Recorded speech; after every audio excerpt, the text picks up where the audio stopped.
This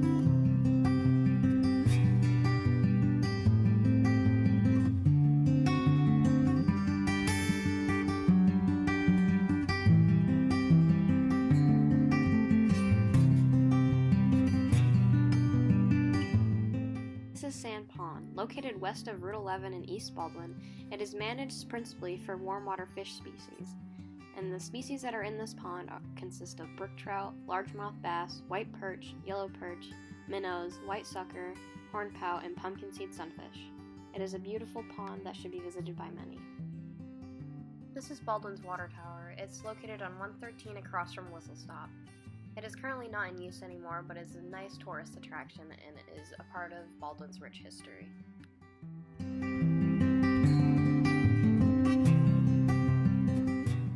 This is on the way to the United Methodist Church. Right now they're mostly online because of the result of COVID-19. It is a nice church that is off 113 right by the post office.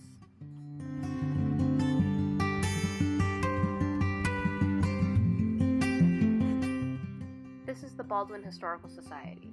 It was incorporated in 1992 with a pledge to preserve and promote the rich history of the town. Their goal is to accumulate historical material into one area which would be readily available and easily accessed by the community. The Baldwin History Room is located on the ground floor of the Brown Memorial Library and is open from 10 a.m. to 2 p.m. on the second and fourth Saturdays of the month. They'd like to assist you in finding any information you would need. The Brown Memorial Library has so much to offer for all who come in. Free computers, Wi-Fi connectivity, a lovely building filled with books, and more books.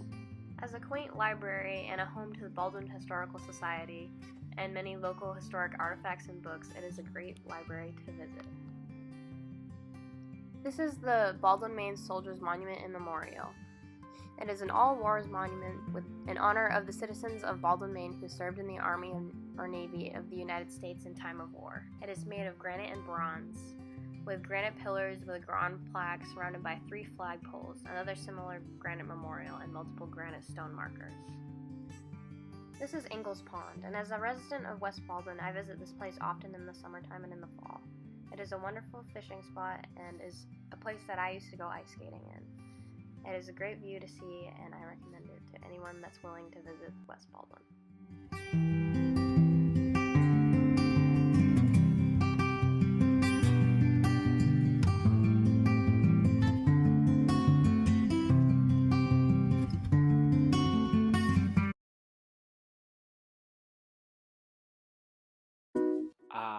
Parsonsfield, the most beautiful town.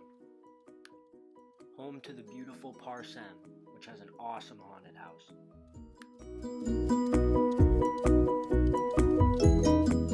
Nice little drive through what I would consider the heart of Parsonsfield, which you can also sometimes see the view of Mount Washington on.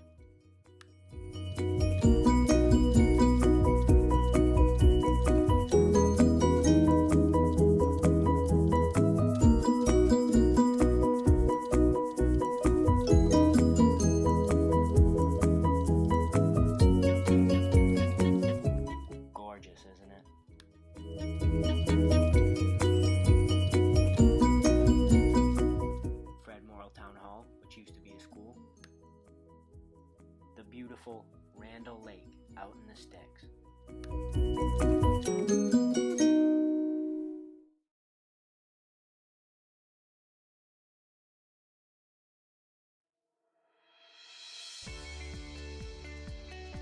For a small town, Cornish has a variety of churches to choose from. The first one I'm going to talk about is the United Church of Christ, or the UCC. Located at 37 Main Street in Cornish, the UCC is open from 9 a.m. through noon on Sundays, with a service that begins at 10:30. All are welcome to attend. Events and church news can be found on their website below. Past events have included church suppers, book and Bible studies, fundraisers, and more. You can reach the UCC through email at cornishucc@gmail.com, Facebook at the Cornish UCC, and phone at 207-400-7446.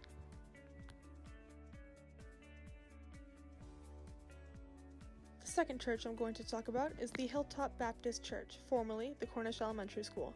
Located at 17 School Street in Cornish, they are open for a virtual Sunday school service at 9:30 a.m. through Facebook Live, and they offer in-person and virtual services every Sunday at 10:45, masks required. Their Wednesday services have been canceled until further notice. Events previously held at the HBC include men's and women's breakfasts, kids' activity nights, Christmas Eve services, and more, including Operation Christmas Child. Operation Christmas Child is a program that can be found on their website, which allows you, for a suggested donation of $25, to customize a shoebox full of gifts for a child ages 2 through 14 in need. You can complete your shoebox with a personalized photo and note. Please see HBC's website for more details. You can also contact HBC through Facebook at Hilltop Baptist Church, phone at 207-625-9125, and Pastor John Libby's email at johnlibby1028@gmail.com.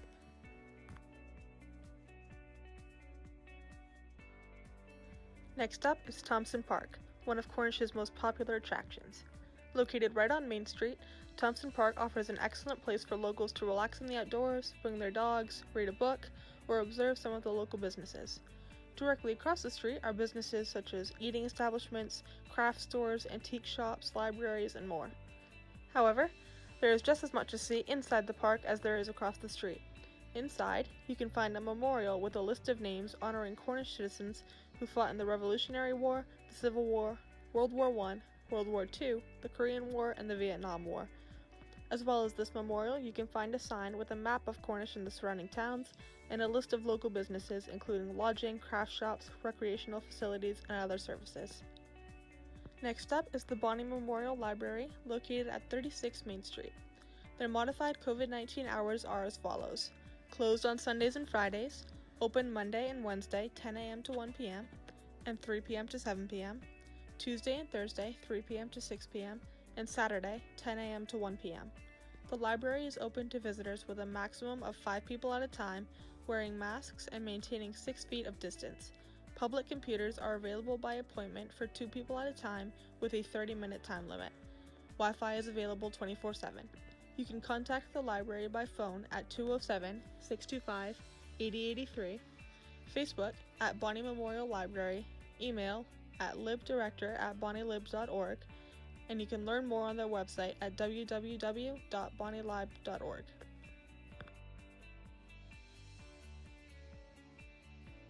Last up, we have the Cornish Town Hall located at 17 Maple Street. Their hours currently are Monday, Wednesday, and Friday, 8 a.m. to 3 p.m., Thursday, 8 a.m. to 12 p.m. and 1 p.m. to 6 p.m., the first Saturday, 8 a.m. to 12 p.m., and closed Sunday and Tuesday. Their website is www.cornishme.com and contains lots of information about upcoming events, the Cornish Historical Society, school info, forms and documents, public officials, online services, and more, along with the history of Cornish.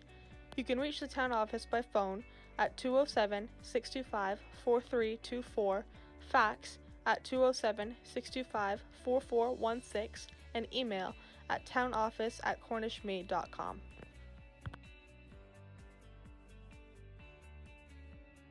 Thank you for watching, and come visit Cornish soon.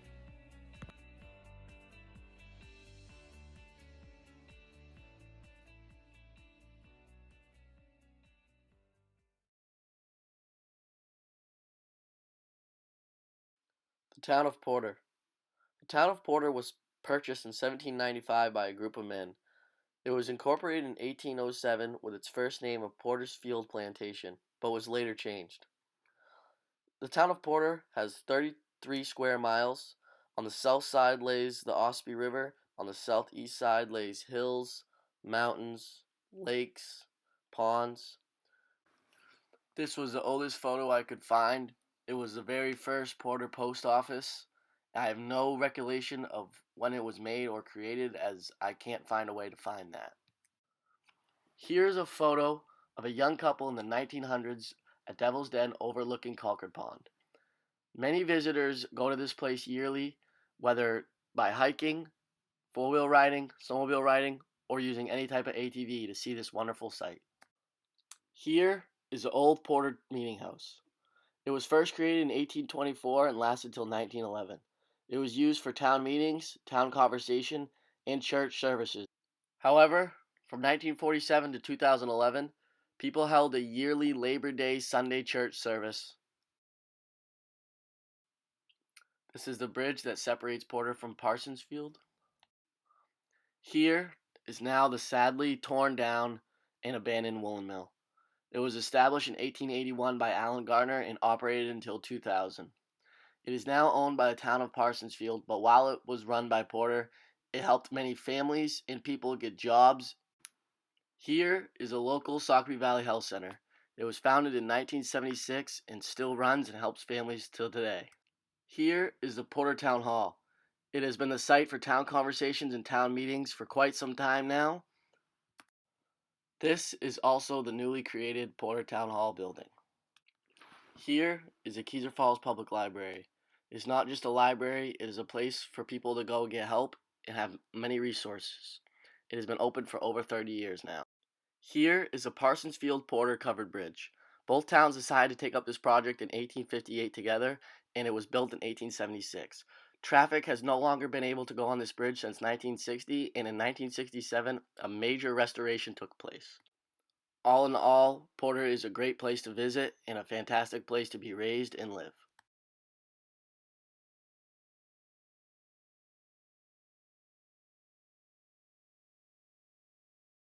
Okay, so to begin in the lovely town of Hiram, we have the community center. Now, the community center is a place where a lot of activities happen, like open mic night, and it's just kind of a public gathering place for everyone in the town of Hiram. But unfortunately, because of COVID-19, it is closed until further notice, just because the town wants to keep everybody safe in these times of uncertainty. Next up, we have Sockeye Rescue. Obviously, they're always on call if there's any medical emergencies within the town or within the area. They're always on call. Same thing with Hiram Fire Department. They're always on call if there's any fires around the surrounding areas. They're always on call and ready to help anybody in need. Next, we have the local Hiram Town Hall. Their hours are on Monday through Thursday, 9 a.m. to 3 p.m. But on Thursday evening, they are also open 5:30 to 7 p.m. On Friday, they are open 9 a.m. to noon. And on the second Saturday of the month, they are on 8 a.m. to 11 a.m. The address to the town hall is 25 Allard Circle in Hiram, Maine, obviously. Their phone number is 207-625-4663, and they're there for all your business needs, like registering your vehicle and stuff like that. The town hall is also recently reopened because of the coronavirus stuff. It made it hard at the start to come in contact with people, but they have recently reopened. Next up, we have the Art Center at 8 Hancock Avenue.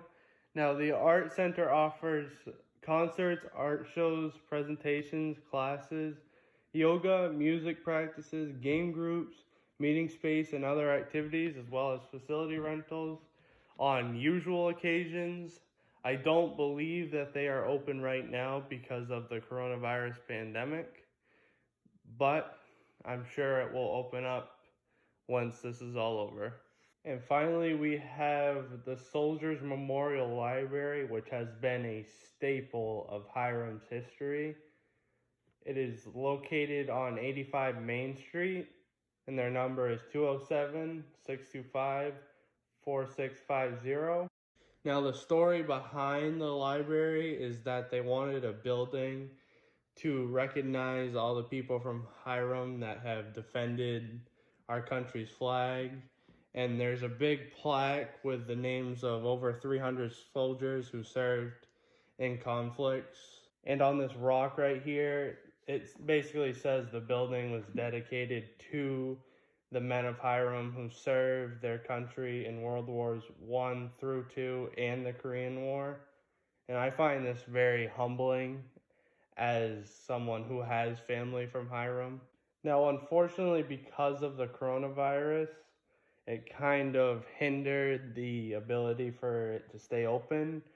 But they are allowing you to order books online or call in for books. But they are open on Wednesday from 10 to 5 and Saturday from 9:30 to 12:30. So to sum up, I totally recommend that you go check out Hiram.